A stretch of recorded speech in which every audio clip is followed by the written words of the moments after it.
नमस्कार दोस्तों। आज हम आपको कहानी सुनाने जा रहे हैं जैक मा की। हम मनुष्य के रूप में सामाजिक प्राणी हैं। बाह्य रूप से हम सभी के जीवन में अलग अलग लक्ष्य हो सकते हैं, लेकिन हमारे प्रत्येक लक्ष्य के पीछे सफलता प्राप्त करने की इच्छा है और इसके लिए हम प्रेरणा लेते हैं। हम हर दिन कई लोगों से मिलते हैं, लेकिन प्रेरणा के लिए उनमें से कुछ को ही देखते हैं। जो चीज़ उन्हें दूसरे से अलग करती है वह उनकी सफलता की कहानी और मंजिल तक पहुँचने के लिए उनका सफर। कहानियाँ अनादिकाल से हर मानव संस्कृति और परंपरा का हिस्सा रही है। वे न केवल हमारे मस्तिष्क पर सकारात्मक प्रभाव छोड़ते हैं, बल्कि हमें जीवन, उनकी कठिनाइयों और सबक पर एक नया और अलग दृष्टिकोण विकसित करने में भी मदद करते हैं। आज हम एक कहानी सुनने जा रहे हैं, चीन के एक व्यक्ति की कहानी, जिसे चीन में इंटरनेट उद्योग का भगवान माना जाता है। चीन में लोग उसे देखते हैं और उसके जैसा बनना चाहते हैं। ये कहानी है अलीबाबा के संस्थापक और पूर्व शिक्षक से उद्यमी बने जैक मा की।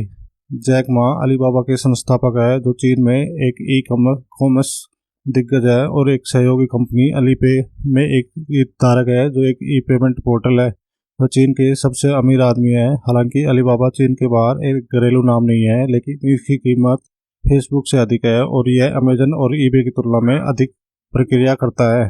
जैक मा की कहानी रेस टू रेस की कहानी है, जो आपको जीवन भर प्रेरणा देती रहेगी, चाहे दिन कितने भी काले क्यों न हो। जैक मा का जन्म चीन के हांगजो में उनके बड़े भाई और छोटी बहन के साथ हुआ था। एक निम्न मध्य परिवार में जन्मे जैक के माता पिता संगीतकार कथाकार थे। वो घर में 5 मुंहों का पेट पालने के लिए मुश्किल से पैसे कमाते थे।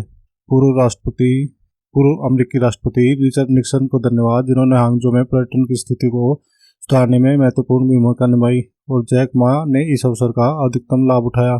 उन्होंने अंग्रेजी सीखने के अवसर का उपयोग किया, क्योंकि वे विदेशियों को मुफ्त में अंग्रेजी यात्राएं देते थे। जैक नाम उन्हें एक विदेशी लड़की ने दिया था, क्योंकि उनका असली नाम मायू उनके लिए याद रखना मुश्किल था। रिजेक्शन और जैक मा साथ साथ चलते थे। वह अपनी प्राथमिक विद्यालय की परीक्षा में 2 बार अनुत्तीर्ण हुआ। मिडिल स्कूल की परीक्षा में 3 बार फेल हुआ। हांगजो नॉर्मल यूनिवर्सिटी में प्रवेश से पहले वह 3 प्रवेश परीक्षाओं में असफल रहा। हार्वर्ड यूनिवर्सिटी ने उन्हें 10 बार रिजेक्ट किया था। कॉलेज से डिग्री प्राप्त करने के बाद वह साधारण से साधारण काम भी नहीं कर पाए। एक इंटरव्यू में उन्होंने बताया कि KFC चीन में हायरिंग कर रहा था। उस वक्त 24 लोगों ने जॉब के लिए अप्लाई किया था। कंपनी ने 23 का चयन किया और केवल जैक को ही अस्वीकृत किया गया। वह उन 5 आवेदकों में से थे जिन्होंने पुलिस की नौकरी के लिए आवेदन किया था। 4 का चयन किया गया और जैक को फिर से खारिज कर दिया गया।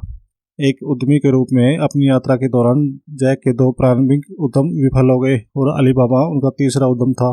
लेकिन तमाम प्रतिकूलताओं और ठुकराने के बावजूद उन्होंने कभी भी बड़े सपने देखना बंद नहीं किया और आगे बढ़ते रहे। जैक मा को पहली बार 1995 में कंप्यूटर और इंटरनेट से परिचित कराया गया था, जब वह एक सरकारी उपकरण परियोजना के लिए अमेरिका में थे। उन्होंने कुछ समय तक इंटरनेट के साथ खिलवाड़ किया और फिर चीन की खोज की। उनके आश्चर्य के लिए खोज इंजन पर केवल एक परिणाम आया और जैक मा ने फैसला किया कि यह समय है चीन और उनके लोग भी इंटरनेट पर अपनी पहचान बनाए। उन्होंने अपने उद्यम अलीबाबा में निवेश करने के लिए अपने 17 दोस्तों का साथ लिया, जिसे उन्होंने एक अपार्टमेंट से शुरू किया था। प्रारंभ में कंपनी के लिए कोई निवेशक नहीं थे, लेकिन बाद में उन्होंने सॉफ्ट बैंक से 20 मिलियन और 1999 में गोल्डमैन सैक्स से 5 मिलियन जुटाए। लेकिन चीन के लोगों को यह विश्वास दिलाना कि ऑनलाइन भुगतान और ऑनलाइन बिक्री और खरीदने का एक सुरक्षित तरीका है और एक चुनौती भी था। जैक मा ने अपनी पहली सफल कंपनी 31 साल की उम्र में एक अच्छे प्रोग्रामर या विश्व स्तरीय विश्वविद्यालय के स्नातक के बिना शुरू की। समय के साथ कंपनी ने चीन की सीमा को तोड़ दिया और प्रतिवर्ष बिक्री के मामले में वॉलमार्ट के बाद दूसरे स्थान पर है। माँ के अनुसार जो जीवन में असफल होता है, उनके कर्मों की संकीर्ण सीमाएं होती है। सफल होने के लिए अपने पैसे के क्षितिज से परे देखना महत्वपूर्ण है, क्योंकि धन और सफलता किसी पैसे के बंधक नहीं है। जब भी आपको अपने जीवन में मौका मिले, इसे हाथ में ले। ऐसा मत सोचो कि वो छोटा है या आपके मानकों से मेल नहीं खाता है। अगर आप अपने जीवन में बड़ा चाहते हैं, तो किसी भी चीज़ को छोटा मत समझो। आपकी शिक्षा, पृष्ठभूमि और अन्य लाखों कारकों के बावजूद आप भी सफल हो सकते हैं। जो मायने रखता है वह आपकी आत्मा, कड़ी मेहनत और धैर्य। जहाँ से आप शुरुआत करते हैं वह कम से कम मायने रखता है। यह आपका काम है कि आप अपनी महत्वाकांक्षा पर एकाग्रचित होकर ध्यान केंद्रित करें और उससे कभी जाने ना दें। दूसरे आपके लिए ऐसा नहीं करेंगे।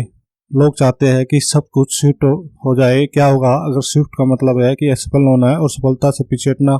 सफल होने के लिए हार और असफलता को स्वीकार करना सीखो, लेकिन ये भूल जाओ कि छोड़ देना एक विकल्प है।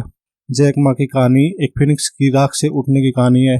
कोई फर्क नहीं पड़ता कि आप क्या है, आप कहाँ रहते हो और आपकी महत्वाकांक्षाएं क्या है।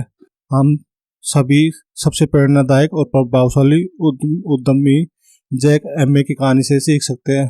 54 साल की उम्र में और चीन के शिक्षक दिवस के मौके पर जैक ने शिक्षा में परोपकार करने के लिए सोमवार को चीनी ई कॉमर्स कॉमर्स दिग्गज से इस्तीफा दे दिया।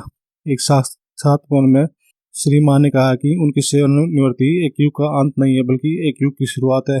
उन्होंने कहा कि वह अपना अधिक समय और भाग्य शिक्षा पर केंद्रित करना चाहते हैं। उन्होंने कहा कि उन्हें शिक्षा से बहुत प्यार है।